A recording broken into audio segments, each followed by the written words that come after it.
Assalamualaikum warahmatullahi wabarakatuh. Selamat pagi anak-anak semuanya.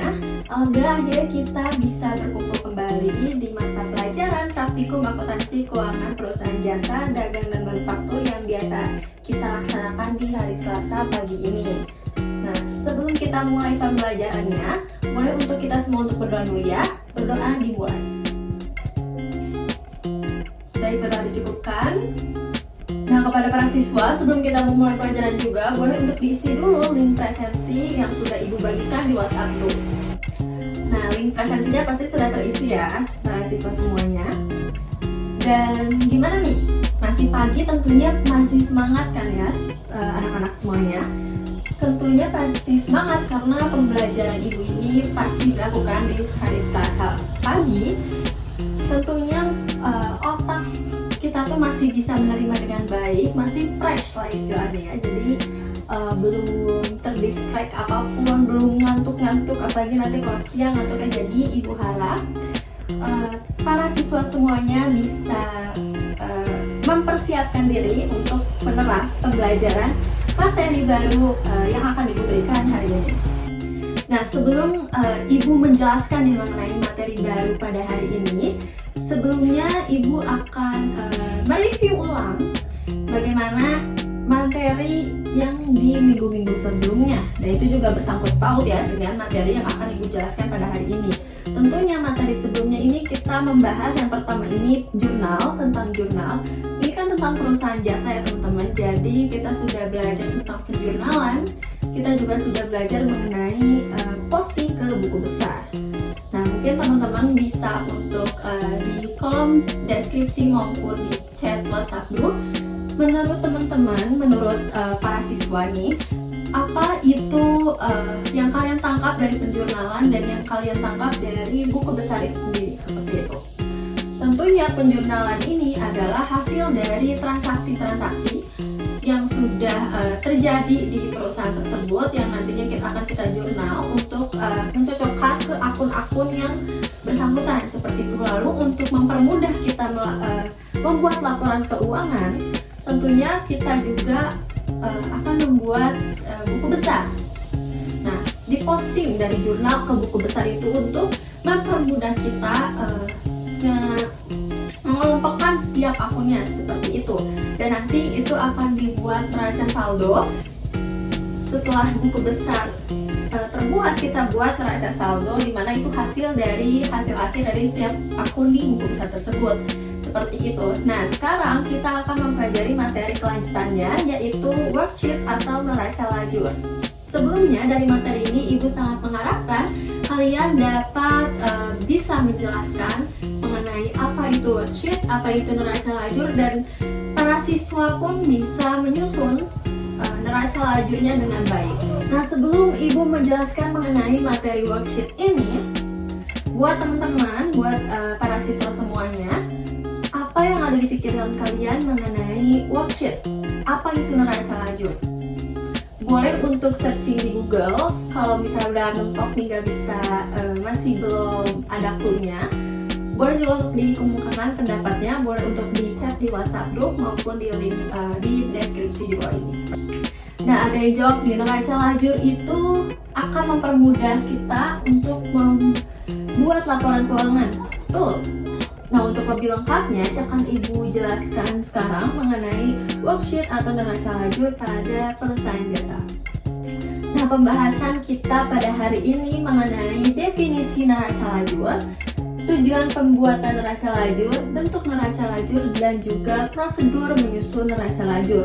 Tentunya sebelum kita dapat menyusun neraca lajur ini, kita pasti harus tahu dulu neraca lajur ini apa, tujuannya untuk apa sih. Lalu bentuk neraca lajur ini yang bagaimana? Apakah sama seperti buku besar atau bagaimana nih tabelnya? Mungkin ada yang masih belum tahu juga ya. Lalu bagaimana nih cara prosedur menyusun neraca lajur? Kalau kita review yang sebelumnya, bagaimana cara kita menyusun buku besar, Itu kan kita ngeposting dari jurnal-jurnal, dari rekapitulasi jurnal umum maupun jurnal penyesuaian seperti itu.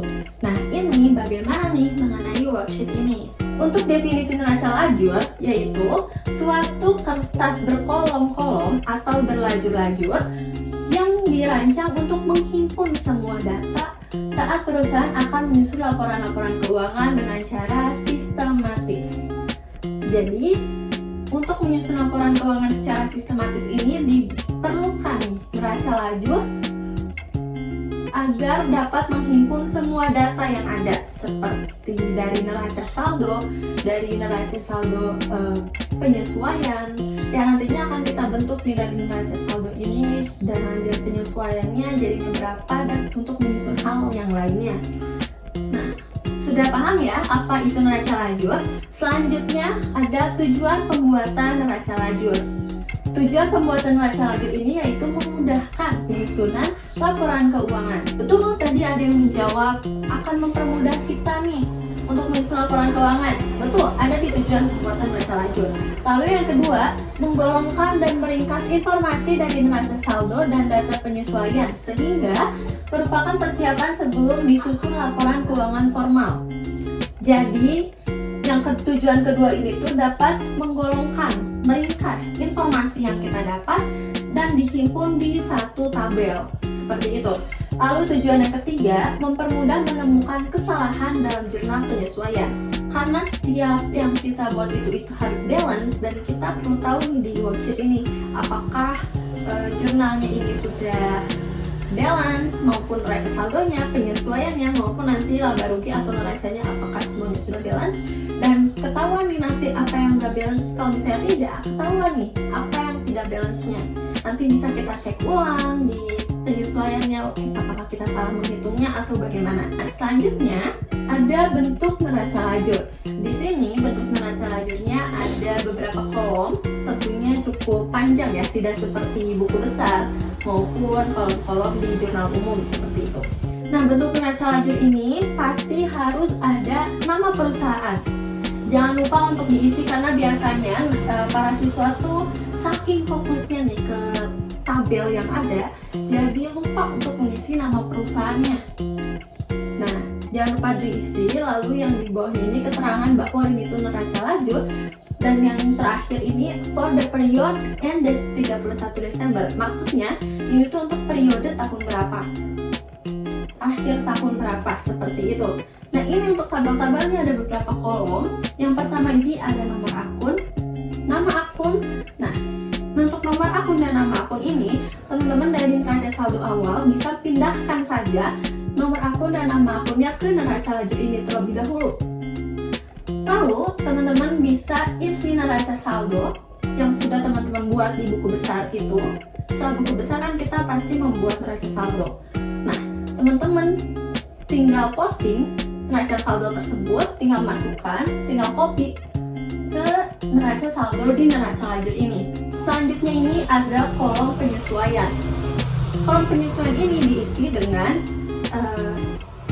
hasil dari penyesuaian yang sudah para siswa isi. Itu nanti saldonya dimasukkan ke penyesuaian di neraca saldo ini. Nah, setelah penyesuaian ada kolom neraca saldo setelah penyesuaian. Nah, ini diisi dari penjumlahan dari jumlah dari neraca saldo dengan penyesuaian.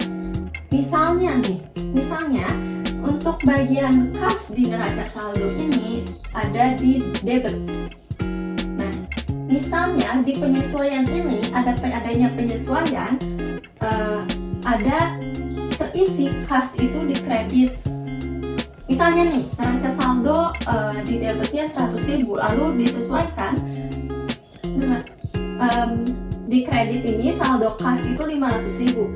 Tentunya karena neraca saldonya di debit, nanti tinggal karena adanya penyesuaian dikurangkan menjadi 500.000. Jadi diisi neraca saldo setelah penyesuaiannya 500.000 di debit karena sudah dikurangi dengan penyesuaian yang ada di kredit. Jika saldonya terisi di neraca saldo itu di debit dan penyesuaian diisi di debit juga, itu tinggal dijumlahkan saja seperti itu. Nah, kalau misalnya nih di neraca saldonya terisi di debit Lalu penyesuaiannya terisi di debit dan di kredit. Itu juga tinggal dijumlahkan yang debit di neraca saldo dijumlahkan dan debit di penyesuaian lalu dikurangkan dengan debit kredit di penyesuaian, seperti itu ya. Jadi sudah mengerti mengenai neraca saldo setelah penyesuaian ini, yaitu untuk menjumlahkan neraca saldo dengan penyesuaian yang sudah para siswa buat, seperti itu. Lalu selanjutnya ada kolom ikhtisar laba rugi. Nah, kolom ikhtisar laba rugi ini biasanya hanya memposting saja nih dari neraca saldo setelah penyesuaian dari akun-akun pendapatan dan beban.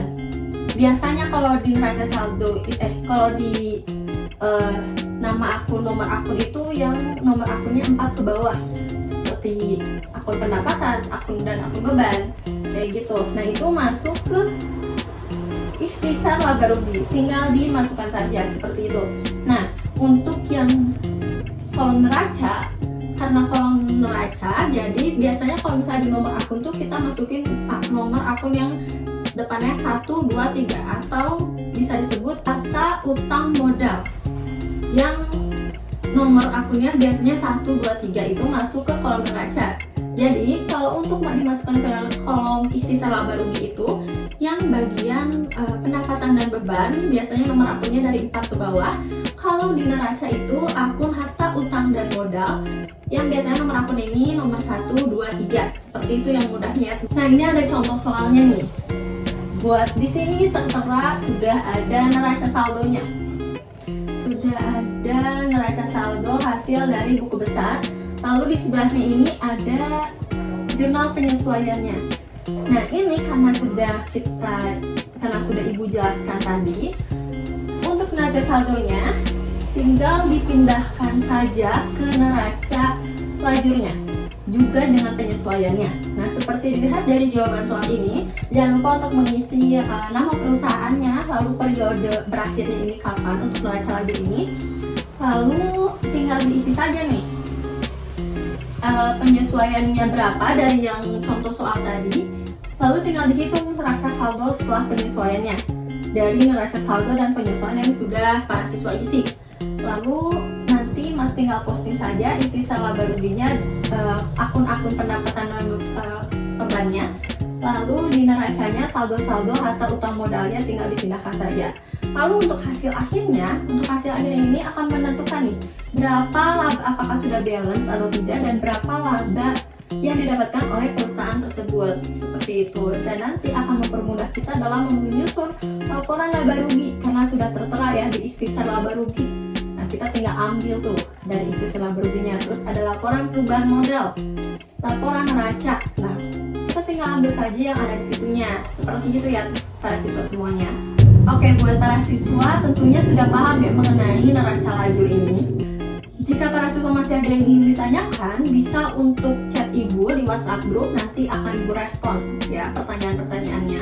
Ibu juga sudah memberi modul tambahan untuk para siswa pelajari mengenai neraca lajur ini yang sudah Ibu sampaikan juga di WhatsApp grupnya. Karena setelah pematerian pasti akan ada kuis. Kuis tersebut sudah Ibu kirimkan juga di WhatsApp group linknya, dan boleh terisi sampai jam 6 sore. Nanti juga Ibu akan kirimkan tugas mengenai penyusunan neraca lajur ini yang akan kalian kirim di Google Classroom pada hari Rabu besok. Jadi masih bisa dikerjakan malam ini dan besoknya bisa untuk dikumpulkan agar Ibu cek ya apakah kalian sudah paham mengenai neraca lajur ini, seperti itu. Dan nanti minggu depan bisa Ibu evaluasi kembali jika dari siswanya masih ada yang belum paham atau bagaimana. Jika sudah paham ya alhamdulillah, berarti sudah bisa dilanjut ke materi selanjutnya. Baik, mungkin sudah cukup ya pembelajaran kita hari ini mengenai neraca lajur di mata pelajaran praktikum akuntansi perusahaan, jasa dagang dan manufaktur. Boleh untuk sebelum kita bubar nih, boleh untuk berdoa dulu. Berdoa dimulai. Baik, berdoa dicukupkan. Terima kasih sudah menyimak pembelajaran hari ini. Sampai jumpa minggu depan.